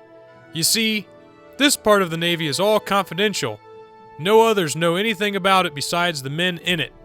Some fellows have been in a long while, but still don't know beans about it. I suppose you've been wondering what I've been doing. They seem to be plenty strict on what information goes out up here. We are to get about a week's training out here, and then go to get our ship at Evansville. The making of this LST was one of the secret weapons that the United States had that the Germans or the Japanese, neither one knew anything about, because they weren't in existence before Dunkirk. And Churchill was at Dunkirk. It was his deal that went together that got everybody that owned a little private boat had to go over and pick up soldiers off of the sand there in France. All the heavy equipment was left there, the artillery and all. They couldn't get that back over across the channel. So Churchill had a pretty good idea of what if they'd have just had this, or if they just had that, they could have done better and saved more people and more equipment. So he and Roosevelt sat down together in Washington, and Churchill was explaining to Roosevelt what they needed. In the first place, I never knew what an LST was, and I was supposed to be a radioman with the Beachmaster. So they sent me to Camp Bradford, Virginia, in Little Creek, Virginia, Camp Bradford, to learn to carry a radio and be a speaker, talker for the Beachmaster. I came home on leave. I had 7 or 8 days, and I come home and I went back. I had to be there at 0800. They called my name to go up and to ad building, and I went, and they told me I was going to be transferred from the Beachmaster to the LST outgoing unit, because there was a gentleman that was supposed to be on the LST was late, come back late off leave, and they was going to leave at 0900 that morning to go to Maryland. And I suppose this fellow that was late ended up being with the Beachmaster, and that was a thing that I didn't want at all. That's when I found out I was going to be on an LST, but I still didn't know what an LST was supposed to be used for. Had no idea. And when we get on the LST, the crew as a nucleus crew, then they begin to tell us what these LSTs were supposed to do, that they were expendable. You make one invasion. If you get through that, you're lucky. And if you didn't, the LST did its job, is putting people ashore and equipment. So then I thought, well, that ain't too handsome either. But it was better than being a Beachmaster radioman. Marion is referring to a new type of ship that he will be assigned to, an LST. The landing ship tank is 326 feet long and expected to cost $1.5 million each. The unique features that distinguish an LST from any previous watercraft were its bow doors, ramp arrangement, ballast compartment, and pumps. These made it possible for the captain to decrease the draft forward of midship, beach the vessel, open the bow doors, lower the ramp, promptly discharge men, vehicles, and materials, and then back off with the aid of anchors and winches. This was a ship designed for invasions, landing on an unfriendly beachhead where the maneuver could not be rehearsed and where it must not fail. 1,058 LSTs were turned out during World War II. These mass-produced shoeboxes with propellers became the workhorses of the Navy. The LST probably remains the most specialized naval vessel ever developed. September and October 1943. Italy surrenders in secret, and the news is kept under wraps until announced by Eisenhower and the Italian Prime Minister. The 1st Canadian Division leads the Allied invasion of mainland Europe when they go ashore in Italy. Mussolini is rescued and spirited away by a German Special Forces team. Chiang Kai-shek becomes president of China. With Germans in heavy retreat, Russian forces approach the outskirts of Kiev. Despite heavy German opposition, advancing Allied units approach Naples, and then the Italian city is liberated. Italy declares war on Germany. We're working in tactical procedure and code now. QDM signals. Also advanced radio navigation and theory class. We get our final checks and tests in about 3 weeks. I have everything ready to rejoin cadets, but I don't think I will. The deal we have now is too good to leave loose now. I may turn my cadet papers in just before shipping across. Are the spuds all dug yet? I've been hearing that Dad had a very good crop this year. USNAS Squadron VC-63, Los Alamitos, California. I guess the government is beginning to run out of money. Starting the 1st of November, they're giving us a big cut in pay. I was making $170 per month, but they're taking away the flight and sea pay. That will leave me making $118. It may be because they think the war is pretty well in hand. Also, starting November 1st, they're going to discontinue the dim out along the coast. The dim out has been in effect ever since the beginning of the war. They sent us to Great Lakes again from Maryland to practice anti-aircraft IDs and practice shooting, and I never did shoot. When we got there, we had 10 days, and of course this guy that was given the instructions on these different weapons, every other word was a swear word. And he was getting through to these young sailors what their duty was, what they had to do, or if they didn't, you're dead.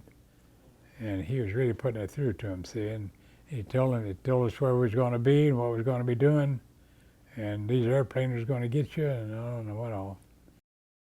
And at that time, the officers, we had a meeting after this gunnery, and the executive officer, which was Wiley Hemphill, he said the ship isn't completed yet, so you have a choice of going on the Army-Navy football game or leave at home. What would you done? So I came home, and I was ordered back ahead of time before the 10 days was out. I forget for what reason, but Knox told me I'd be back a certain time, and I went back and went to Evansville. And we got down there. I was only there a few hours, and Knox said, "Here," he gave me a slip and a .38 pistol and a holster and an SP badge. And I put that on, and he said, "Here's your prisoner. You have to take him to Great Lakes." Anti-Aircraft Center, Great Lakes, Illinois. Here comes the news with a little music to chase away the blues. We're stuck here. That's it. No more. They told us that our ship wasn't finished yet, and that we may get another leave. That sounds too good to be true. I would sure take another leave if they wanted to give it to me. Maybe I could get in on a little of that hunting then. People will get tired of seeing me and think I've been over the hill. AWOL. We finished our training on the gunnery today. We shot more ammunition than was used in the Battle of Midway. Ha!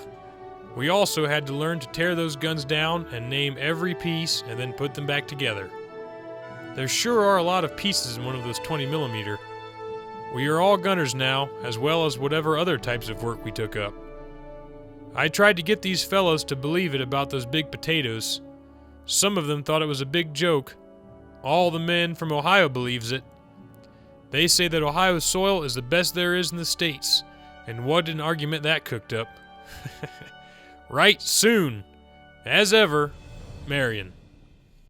Uncle Arthur was the cause of that. Mm-hmm. He grew them first year, didn't he? Yeah. Uncle Arthur grew them, then the next year Dad. Yeah. The next year then, I was gone, but Eunice had to pick up potatoes, and there was a crop that wouldn't quit. Yeah, baked potatoes. Howard Mitchell was associated with Dayton Daily News somehow, and he came out with the Dayton Daily News, and they took pictures of the wagon loaded with hammers and potatoes. And well, he come out and told Dad. He said them things have to be hollow. Yeah. And they had a big one they cut in two, and it was solid. Yeah, he said they had to be hollow. So Dad said, no, they ain't. So they took pot back and cut it too, and it was solid all the way through. Yeah. That's when Howard eats them was good potatoes. Yeah. Last night I was out with one of the mobile units about 10 miles south of town. We don't have any big planes here to get actual training, just panel trucks that have all the radio equipment. We called back to the home station for our bearing, and they told us just where we were. It works all right. Has anyone said anything about the sign of coon along the river? I don't doubt that Bus is wondering himself. Bobby hasn't taught him to run rabbits yet, has he? Now look out! I always say break a hound from running what you don't want, and the rest will come to him. I reckon I'd better sign off. I have 3 stoves to keep going, and I think they're getting low. Bye now. Melvin.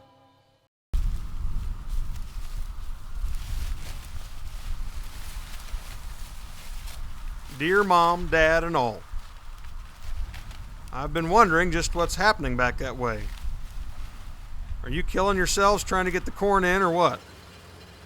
I know you have an awful job on hand this fall, and I don't want you to overdo yourselves with it. Then after the corn's still in the stalk, it was still green, and then it would dry out in that shock.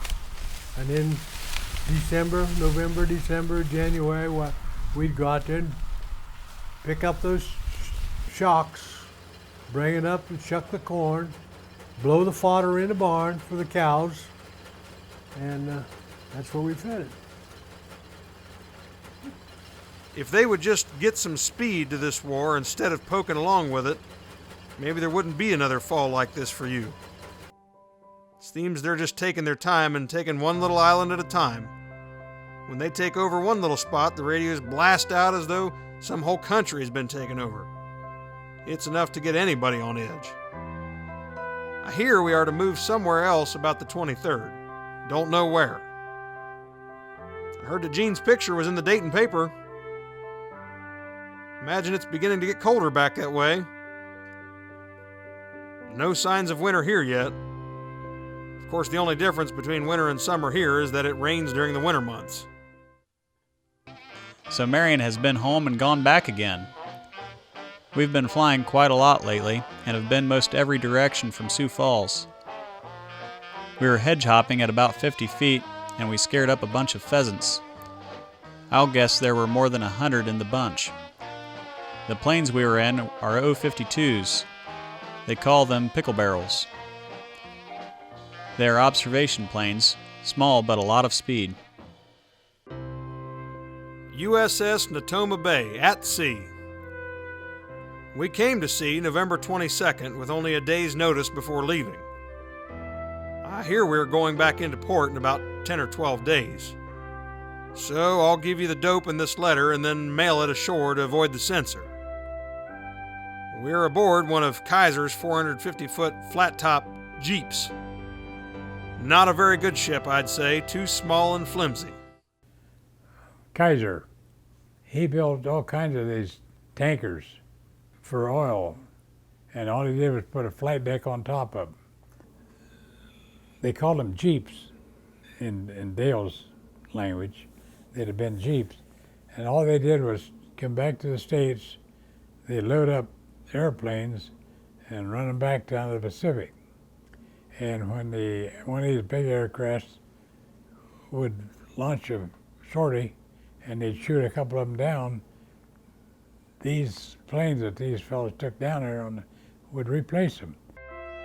We are supposed to be on the East Coast by New Year's, although I'm not banking too much on that. It's just talk right now. Whatever you do, don't mention anything in your letter about anything that's in this letter. They censor incoming mail too. After this, my letters will probably all be censored. I'm sure trying everything I know for a transfer. This got me by surprise. As ever, Dale. The Japs never could figure that out, how they got more planes. They thought they'd shoot them all down and they would be free, but they didn't. Battle of Midway, the Japs thought they sank one of the carriers. There was only 3 that was seagoing. Only this here admiral on the carrier of the Japanese looked up and he counted the planes, that the American planes, and he said that can't be. He said there's got to be more carriers than 3 because they couldn't, all them planes come off of 3 carriers. What I made a mistake of not doing was bringing my call sign book home with me.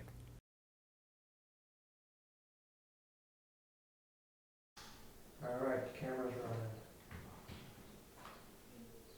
running. I was waiting on her. Oh, are you waiting on her? Yeah. She's reading. No. She's not even paying attention to anything we're doing. What? Go. You guys. I was waiting for you. Oh, quiet on the set. Action. Look here what Melvin sent.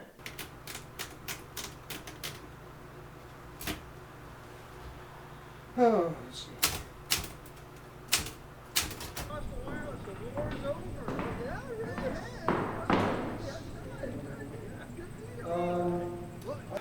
Take that and stick that over your eye and read me the 3rd line on the eye chart.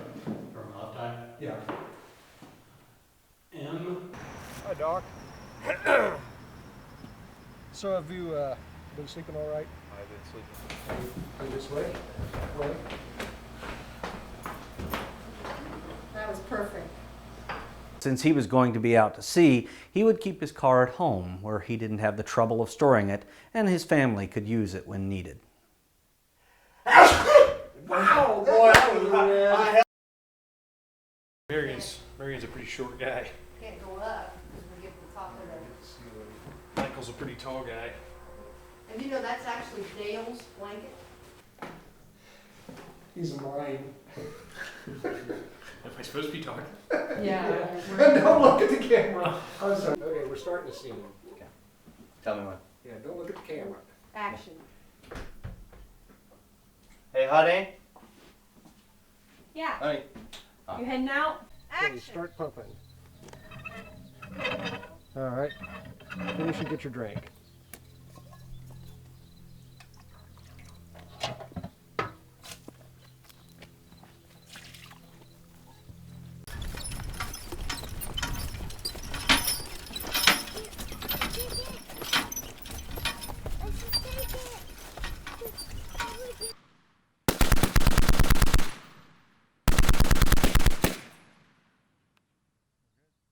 Okay, I've got the camera on. You're checking out the hydraulics. Can you hand me that tool? A lot of different paper money for a lot currency's of way different. Yeah. And the hotel's rooms are probably a lot smaller too.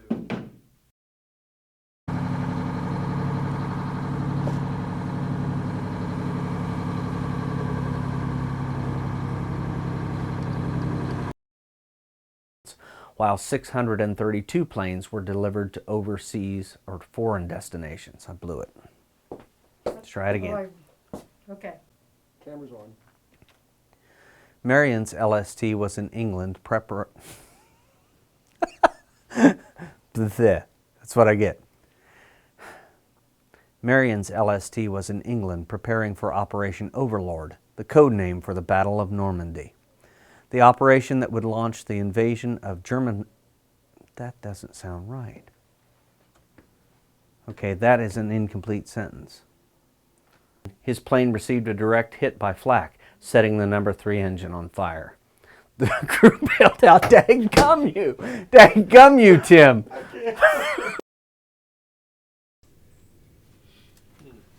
So it wasn't as good as the first time. Wasn't as good as the first time? Now do that again, but just don't look at the camera, Will. I thought we were about done. Okay. Camera's rolling. Action! Emerson.